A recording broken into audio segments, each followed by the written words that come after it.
Hello, tiny humans, and welcome back to another episode of Read With Me, Mr.D. I'm your host, Mr.D, but you can call me Mr. D. I got another great book picked out for you today, but before we get into it, I want to dedicate this episode to some amazing teachers in the great state of California. A big hello to Miss Brindleson's third grade class at Northwood Elementary in Napa, California.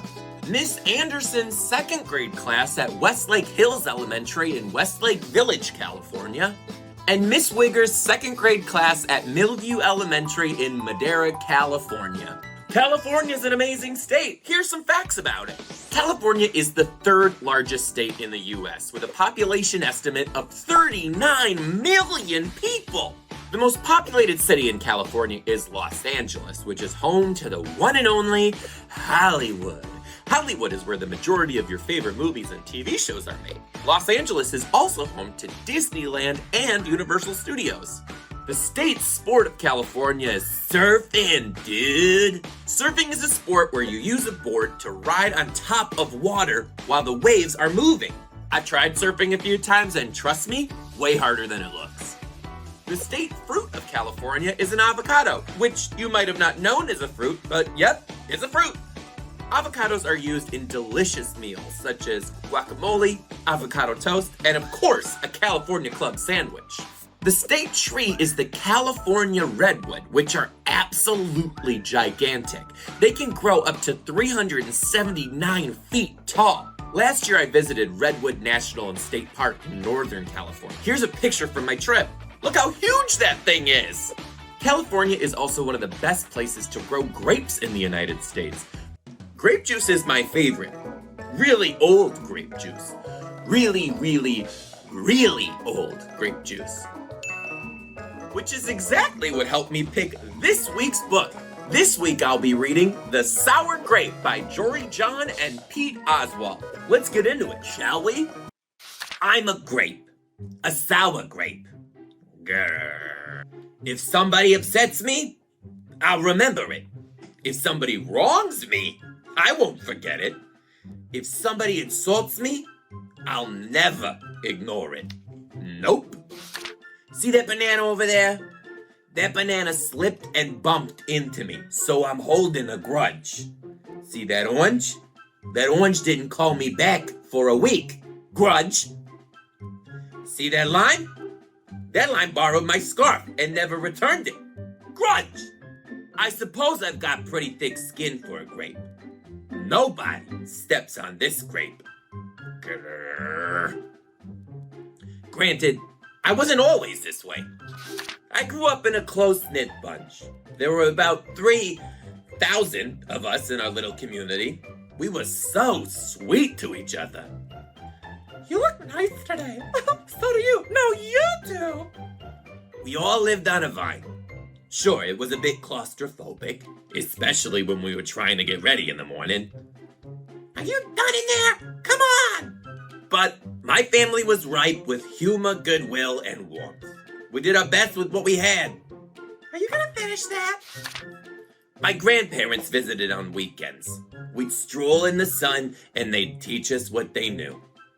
They said that it takes a bunch to raise a seed. They said that good grapes roll their own way in life. They told us to be kind, forgiving, considerate, and grateful. Or grateful, my grandpa said with a wink. Above all, and no matter what life throws at you, and there will be a lot, try to stay sweet, my grandma said. Indeed, we said in response. And for a while, I was the sweetest of the sweet. I said please, I said thank you. I brushed aside life's little annoyances. I knew how good I had it. Oops. No problem at all. But then one day, something changed in me. It was my birthday. I had rigorously and vigorously planned a big party for weeks. I sent out invitations with the date prominently displayed. Get this, I had a Ferris wheel, a magician, and hay rides. I had snacks upon snacks upon snacks. The highlight of the party, though, was a firework display, which would happen at sundown. I stood out front, and I waited for folks to arrive. I had a gigantic smile on my face. I waited.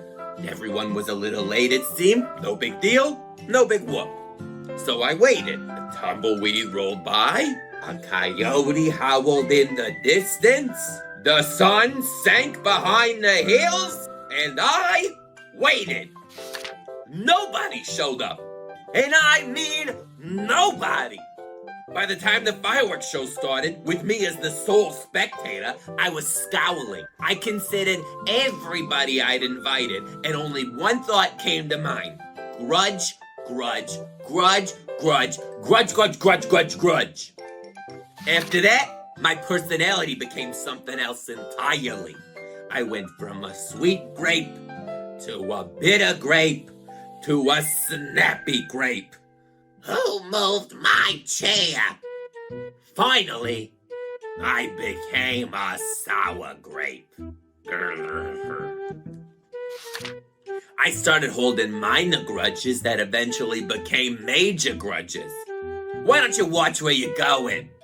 I scowled so much that my face got all squishy. You know what? Don't even bother calling me back. I took my grumpiness out on others. Are you ever gonna return my scarf? And that's just how it's been. Day after day, week after week, month after month, grudge after grudge. But something happened to me recently that changed my thinking. I was getting ready to meet up with my friend Lenny, the only fellow I know who's as sour as I am. Lenny and I usually go to the park where we sit on a bench and rant about stuff. But as I was heading out the door, I bumped my knee. After I banged myself up, I discovered I had a flat tire.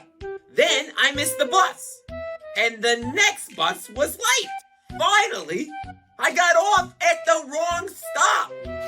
By the time I arrived at the park, it was getting dark.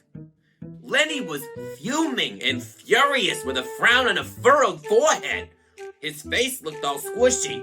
We agreed to meet exactly at 4 o'clock. You're 3 hours late. I tried to explain why I was so tardy, but Lenny wouldn't listen. He already made up his mind. He formed a huge grudge and wouldn't budge. I couldn't believe it. How unfair, I thought. How ridiculous, I thought. How similar to the way I would react. Lenny was pretty worked up. He was pacing back and forth, emitting occasional grumbles. His tone was tart. So I gave him some space. Besides, it was nice out. I noticed the sky changing colors, the melodic chirping of birds, the evening breeze, the buzz of the park's insects coming alive at night, and suddenly I felt grateful and peaceful and calm. Had I been missing all this simple beauty because I was too busy complaining? Meanwhile, old Lenny stormed off, muttering something about disrespect and lack of consideration. I'm pretty sure I heard him at a grrr, too. I walked home. I pulled an old dusty box out from under my bed. There were old family photos inside. I spotted myself in one of the pictures. I was so sweet. I knew that little grape from the photo was still a big part of me deep down. It would just take some work to get back there again. And that was the exact moment I found the invitation I had sent out for my infamous birthday party. The one where nobody showed up. It said May 31st. But wait a minute here. My birthday was on May 21st. Alas, I told everybody to come on the wrong day. It was my fault. I realized nobody's perfect, not even me. After that, I started noticing other things too, like how remaining sour all the time was so draining. I wasted so much energy holding grudges when I could have easily cleared the air if I felt hurt. And yes, I still get upset from time to time, but that's okay. Because now I talk, and I listen, and I work things out instead of just walking away.